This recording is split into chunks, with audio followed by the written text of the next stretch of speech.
Ramadan SSTP MAP selaku fasilitator BPJ 1 LKPPNI.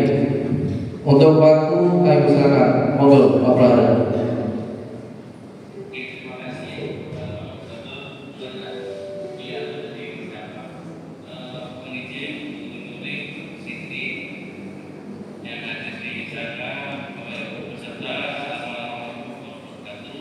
Waalaikumsalam.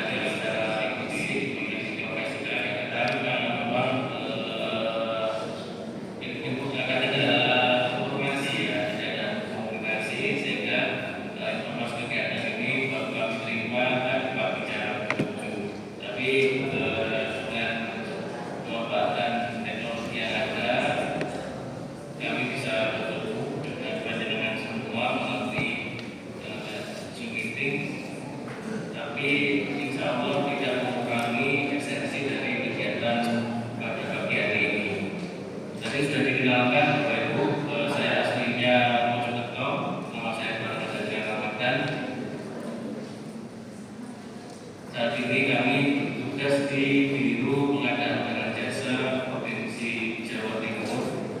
Ini adalah nomor saya di materi, nanti silakan Bapak Ibu barangkali setelah kegiatan ini ada hal-hal yang ingin didiskusikan, kami sangat terbuka dan nanti menginformasikan izin moderator mungkin dalam waktu dekat kami akan secara pribadi akan menyelenggarakan semacam diskusi yang membahas tentang BPJ desa dan membahas peraturan yang terbaru, termasuk sedikit membahas kemarin ada beberapa kasus yang viral terkait dengan atau yang berhubungan dengan pengadaan barang jenis desa. Mungkin Bapak Ibu sudah ini ya sudah familiar dengan kasus yang sempat ramai kemarin untuk pengadaan pembuatan video profile di Sumut, salah satu kabupaten di Sumatera Utara. Nanti di situ akan kita bahas ya. Nanti jangan sampai juga video profil desa kejadian yang ada di Sumatera Utara itu kejadian di tempat kita. Apalagi nanti ini menyangkut programnya provinsi jadi wilayah. Jadi diinformasikan anggaran yang akan dikelola atau disalurkan ke desa itu sekitar 100 juta. Nah, nanti untuk pengadaannya nanti akan disesuaikan dengan saya tidak tahu nanti ini apa saja bukan dari masing-masing desa, nanti akan kami sampaikan secara umum bagaimana ketika nanti anggaran yang disalurkan itu akan diproses pengadaan barang jasa. Sebenarnya di BPJ desa ini ada beberapa yang terlibat di pengadaan jasa saya, Pak Ibu. Namun sebelum masuk ke sana, saya ingin informasikan dan informasi ini yang hadir adalah bendahara desa dan sekdes dan juga teman-teman DPRD. Ini juga pesan nanti untuk teman-teman DPRD ketika aturan yang baru nanti ini terbit, teman-teman DPRD nanti harus bergerak lebih cepat untuk mengajukan perubahan peraturan bupati tentang pengadaan barang jasa.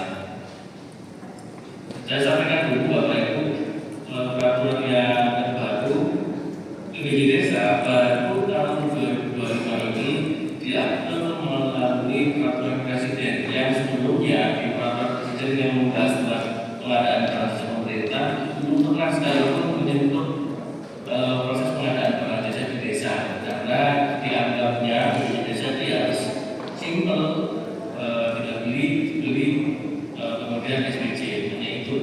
Namun karena beberapa tahun terakhir ini desa diberikan amanah untuk mengelola anggaran yang lebih besar, sehingga di tahun 2025 kemarin bertepatan dengan perubahan peraturan presiden, definisi pengadaan barang jasa itu dimasukkan di sisi lingkupnya adalah pengadaan barang jasa di desa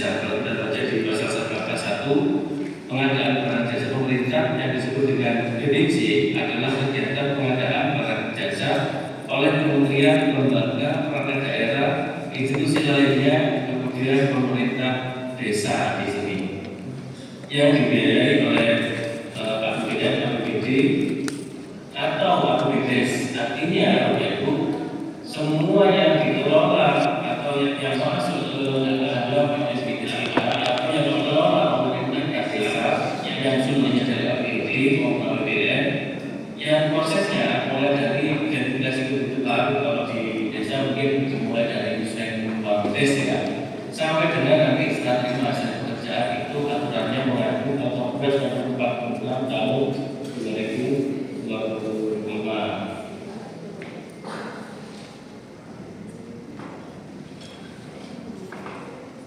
Kemudian dari definisi ini akhirnya muncul di ruang lingkup ya. Jadi sekali lagi semua yang dikelola oleh desa melalui APBDes maupun anggaran BK desa dari provinsi, dari kabupaten, dari pusat itu semuanya harus mengacu aturan ini. Kemudian secara prinsip ya pengadaan desa sebenarnya tidak terlalu berbeda dengan aturan-aturan yang sebelumnya. Ada pengadaan mungkin di peraturan bupatinya masing-masing itu sudah muncul Bapak Ibu sekalian. Jadi salah satu prinsip dari pengadaan desa adalah untuk meningkatkan pertumbuhan ekonomi desa sesuai dengan pengelolaan desa. Artinya mengutamakan penyediaan jasa tempat berdaya desa. Kemudian saking prioritasnya pemberdayaan masyarakat desa, utamanya di pengadaan desa itu adalah dilakukan secara sukarela. Jadi selama pekerjaan nanti kalau jadi budaya, anggaran saya juga nanti selama semua pekerjaannya itu bisa dikerjakan sendiri oleh TPK atau oleh pemerintah desa, maka dihimbau atau diutamakan atau dilaksanakan menggunakan caranya swakelola, artinya dikelola diri semuanya tanpa pakai kontraktor, tanpa pakai penyedia. Kemudian ketika tidak ada swakelola, bisa kayak pembelian material, kemudian pembelian yang harus beli di toko, maka dilakukan melalui penyedia dengan ketentuan penyedia barang jasa ini prioritas utamanya yang pertama. Kemudian kalau penyedia desa tidak ada, baru dari desa lain yang masih satu kabupaten. Kemudian jika di Sentul tidak ada, maka boleh cari penyedia yang secara umum. Kemudian ini PR-nya juga, khususnya nanti para pemangku kebijakan yang dari desa, para kades, para sekdes, ya, kemudian pendamping desa, bahkan juga nanti teman-teman di BND di kabupaten atau kota Batu, pengadaan barang desa yang diatur di Perpres ini nanti BPJ desa pun dilaksanakan melalui metode purchasing pengadaannya. Nah ini nanti yang akan mengubah secara signifikan proses pengadaan barang jasa yang ada di desa. Kalau selama ini kita tinggal datang ke toko, tinggal pesan ke penghijau atau orang dan lain-lain. Nah ke depan ini pengadaan kita akan dilaksanakan melalui purchasing karena sudah disebut dalam Perpres 46 tahun 2005. Namun di BPJ desa ini masih ada waktu sampai di tahun 2027 karena dilaksanakan paling lama 2 tahun sejak Perpres ini mulai berlaku tanggal 30 April tahun 2025. Jadi beberapa hari lagi sudah menuju 1 tahun aturan ini diterbitkan.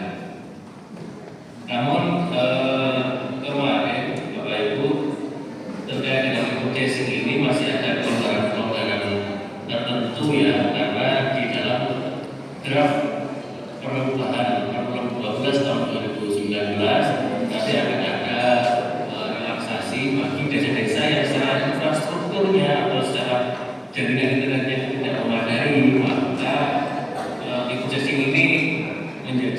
opsi terakhir. Jadi boleh menggunakan proses selain processing atau proses yang selama ini kita laksanakan. Kemudian kita masuk ke siapa saja sih yang terlibat dalam BPJ desa. Ini disampaikan yang pertama adalah kepala desa, para kades, para lurah, kemudian kasih atau kaum yang ditunjuk sebagai pengelola pengadaan. Kalau istilah kita di Kemendagri maupun di BP tentang pengelolaan keuangan desa, itu istilahnya ada yang BPKD, ada yang PKA. Jadi nanti istilah ini akan berbeda-beda, tapi prinsipnya adalah yang ditunjuk adalah kasih atau kaum yang bertanggung jawab dalam pengelolaan pengadaan barang jasa. Kemudian nanti ada TPK, kemudian masyarakat dan penyedia. Nah, nanti ini data yang hadir saat ini adalah para sekdes dan para bendahara desa. Ini perannya apa dengan di mana ya? Kalau prinsipnya para sekdes ini membentuk kepala desa. Tugas-tugasnya kepala desa dalam pengadaan barang jasa adalah yang pertama menetapkan TPK. Jadi tugasnya para sekdes nanti yang mengambil SK TPK-nya disesuaikan dengan ketentuan yang benar, Bapak Ibu. Khususnya yang sampai saat ini mungkin belum menetapkan TPK. Nah, kalau yang belum menetapkan TPK, mohon nanti segera desanya Ibu dibentuk TPK, Bapak Ibu. Karena sebelumnya yang program yang lain itu ada yang menyampaikan desanya itu belum membentuk TPK-nya, padahal sudah bulan April. Jadi nanti tolong dicek lagi TPK-nya sudah ada, dan yang kalau sudah ada sudah keluarnya belum ya. Kemudian yang kedua tugas kepala desa adalah mengumpulkan perencanaan pengadaan. Nah ini saya izin mengapresiasi ya para pemerintah desa atau perangkat desa di seluruh provinsi Jawa Timur, karena sudah hampir 100% mungkin ya, atau mayoritas lah kalau nggak 100% itu sudah menyampaikan laporan realisasi APBD tahun sebelumnya. Jadi di bulan Januari kemarin banyak barang baliho besar yang isinya adalah laporan realisasi. Namun jarang sekali, jarang sekali ya ada satu dua desa, kalau persentase mungkin 10%-an desa yang ada di Jawa Timur itu yang baru mengumumkan perencanaan pengadaan, sedangkan yang 90%-nya itu tidak mengumumkan perencanaan pengadaan. Ya, padahal salah satu kewajiban di BPJ desa adalah mengumumkan perencanaan pengadaan itu. Karena dengan kita mengumumkan itu istilahnya kita memberikan kesempatan para penyedia yang ada di desa kita itu bersiap.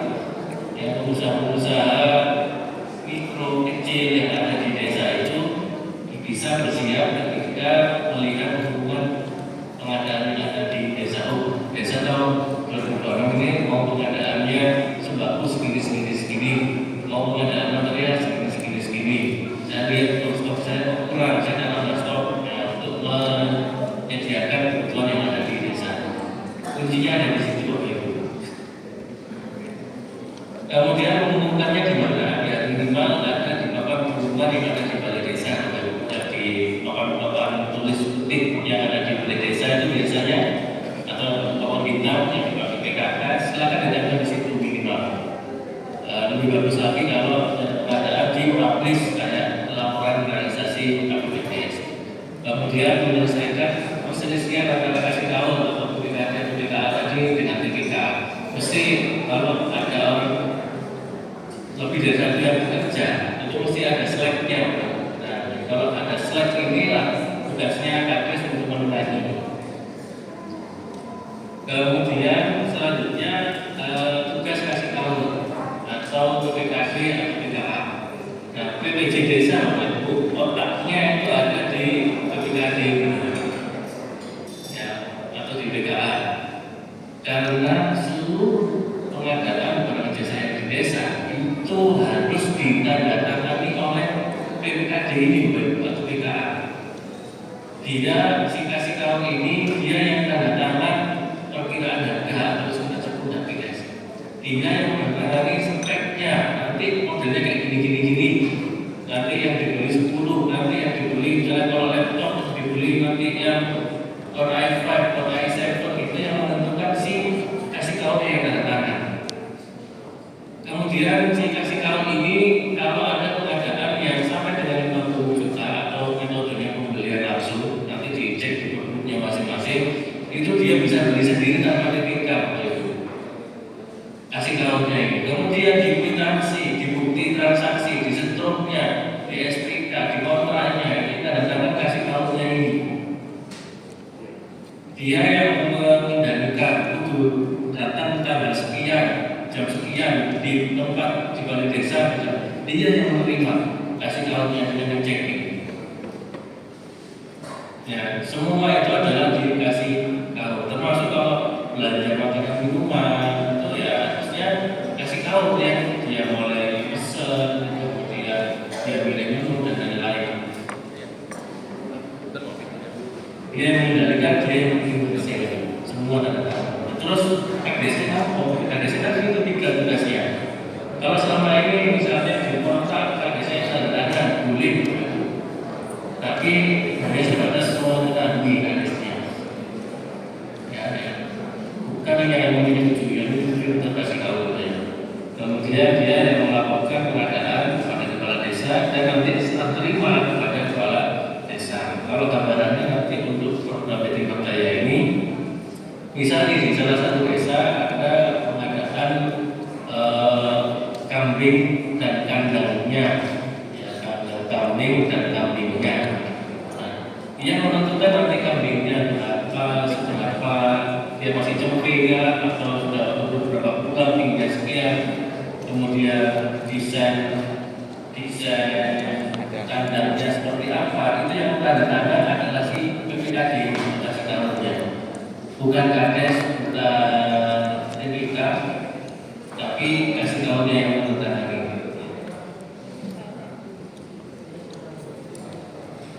Kemudian tahun keuangan tidak boleh jadi PPKD, jadi tidak boleh kasih tahu keuangan atau bendahara desa menggantikan tugasnya PPKD, tidak boleh. Ya, karena kebanyakan Bapak Ibu kalau di desa dan provinsi yang lain yang khususnya yang wahid yang manajemennya itu bendahara desa, sing lonjo ya bendahara desa, kemudian sing rimo juga bendahara desa, sing ngicipi juga bendahara desa, Bapak Ibu. Nah, padahal tugasnya bendahara desa adalah membayar. Kemudian pastikan ini tugasnya bendahara desa ini. Ya, pastikan panjenengan bisa mengingatkan para PPKD-nya itu dilarang jual beli, dilarang melakukan tanda tangan kontrak atau undangan perjanjian dengan penyedia apabila dengan keluarga anggarannya belum tidak cukup misalnya. Ya, jadi jangan panjenengan masih nanti kita dapat 100 juta padahal belum ngerti cair apa, langsung belum sih itu. Nah, kalau panjenengan belum sih atau tiba-tiba uangnya nggak jadi dicairkan ke desa panjenengan atau dibatalkan, terus kadung tanda tangan kontrak. Nah, nanti ini bayar siapa? Karena kalau sudah tanda tangan kontrak, ya kewajiban itu harus dipenuhi. Ini salah satu ketentuan. Kemudian kita masuk ke TPK. Nah, tadi yang saya sampaikan juga saya nanti SK-nya TPK, Bapak Ibu. Unsur TPK itu terdiri dari perangkat desa, kemudian lembaga pemasyarakatan desa, dan unsur masyarakat. 3 unsur ini tidak boleh kurang dengan jumlah minimal 3 orang. Komposisinya kalau misalnya dari 3 orang, 5 orang atau 7 orang itu silakan. Pokoknya 3 unsur kita terpenuhi, jumlahnya menyesuaikan. Ya, selama nanti jumlah TPK jumlah ganjil, kemudian dari ketua, sekretaris dan anggota. Perangkat desa yang dimaksud di sini adalah kepala dusun, Bapak Ibu, karena perangkat desa yang berada di wilayah. Tugasnya TPK itu adalah membantu PPK dan agenda tadi. Kalau ada kegiatan yang misalnya Recording in progress. membangun kantor-kantor yang tampil misalnya ya misalnya kalau kita sebut jangan sendiri di PPK, maka yang bangun dengan kerja itu adalah sertifikatnya kayunya beli bangun dan tampilnya dikerjakan sendiri oleh TPK. TPK-nya adalah kalian bisa bikin kandang kambing, maka TPK bisa mencari tukang yang bisa membuat kandang kambing. Ini prinsip suatu olahraganya. Tapi tukangnya harus cari dia di desa setempat terlebih dahulu. Kemudian TPK menyusun dokumen yang lengkap. Kalau ada data 200 juta, karena kita adalah 100, maka tidak ada yang di atas 100 ya, ada 200 ya. Dan nanti sertifikat tidak perlu melakukan lelang. Kemudian selanjutnya melakukan dan memeriksa hasil pengadaan kepada kasih tahu. Kemudian tugas TPK nanti kalau ada pekerjaan konstruksi, tunjuk salah satu anggota TPK yang dia paham tentang konstruksi dan dia punya pendidikan teknik sebagai penanggung jawab teknis pekerjaan. Nanti deh ya menunjuk salah satu TPK jadi mandor. Ada pekerjaan konstruksi ya, karena kalau di budaya ini mungkin sebagai dari dengan akan kegiatan fisik atau kegiatan pembangunan entah besar atau kecil ya, kalau tidak dilakukan menggunakan swapol tidak selalu melalui penyedia atau dikerjakan sendiri, maka tunjuk salah satu dari TPK tadi untuk menjadi tanggung jawab teknis dan TPK diberikan kontrol. Kemudian selanjutnya adalah peran masyarakat. Masyarakat perannya apa? Ya ikut tadi misalnya bangun kandang kambing 5 misalnya ya 5 orang yang menjadi masyarakat sebagai ini sebagai musuh-musuh yang tidak mempunyai skill. Jadi cari yang memang secara fisiknya sehat, secara mentalnya juga sehat. Bapak Ibu jangan cari yang sehat jasmaninya saja, terus pas nggak sehat mentalnya tambah bubrah nantinya. Untuk ikut dalam kegiatan pembangunan tersebut, inilah proses kebudayaannya. Karena kita cari yang memang belum berpenghasilan atau sedang berpenghasilan, jadi diikutkan. Kemudian juga ada upah harian dipakai untuk belanja, beras dan lain-lain. Artinya perekonomian terbaik di desa. Kemudian masyarakat juga berperan aktif dalam pengawasan, mengawasi biasanya yang mengawasi adalah SDM masyarakat. Kemudian ini saya jelaskan secara umum saja Bapak Ibu, karena panjenengan tidak terlibat langsung nanti dalam proses pengadaan barang jasa, namun sebagai pengetahuannya ya. Jadi pengadaan kita di anggaran yang 100 juta yang akan diterimakan oleh desa ini, di prosesnya hanya 2 cara Bapak Ibu. Yang pertama adalah swap pola yang dikerjakan sendiri yang seperti saya singgung tadi. Yang kedua adalah penyedia.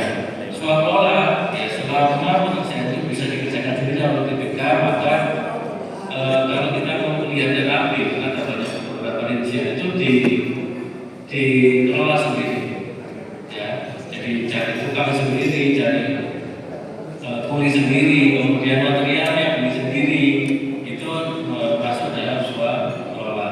Sedangkan kalau penyedia itu juga penyedia kan ada 2 macam Bapak Ibu. Penyedia yang full kita serahkan ke kontraktor, misalnya 100 juta untuk bikin alun-alun atau bikin gapuro selamat datang di desa misalnya. Nanti kita kasihkan kontraktor saja semuanya itu melalui penyedia. Namun penyedia yang kedua adalah penyedia-penyedia yang mendukung kegiatan swap pola, misalnya bikin gapura dikerjakan sendiri oleh TPK, maka penyedianya adalah untuk pembaharan.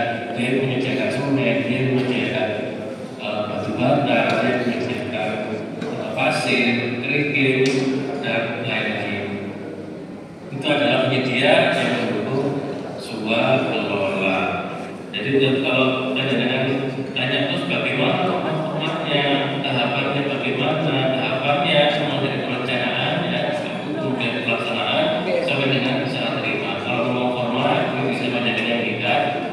di keputusan Kementerian Nomor 1 nomor 2 tahun 2024 untuk yang Sulawesi Selatan ada perencanaan daerah, kemudian spesifikasi saya jelaskan materi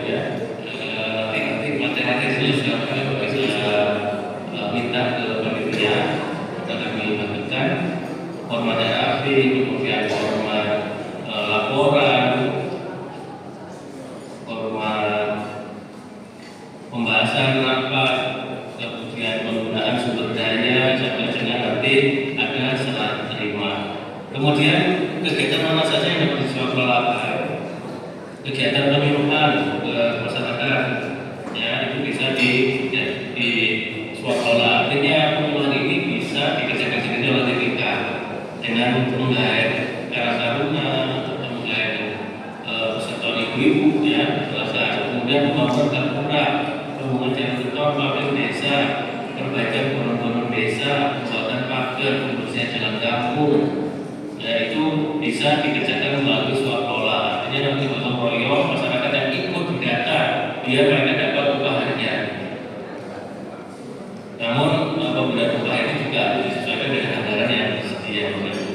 Kemudian kalau misalnya kita pasang kontraktor atau kita ada pembelian bahan dan material, dasar hukumnya adalah di contoh-contohnya dari tab KPP 1 nomor 1 tahun 2025. Ya, mekanismenya ini ada tiga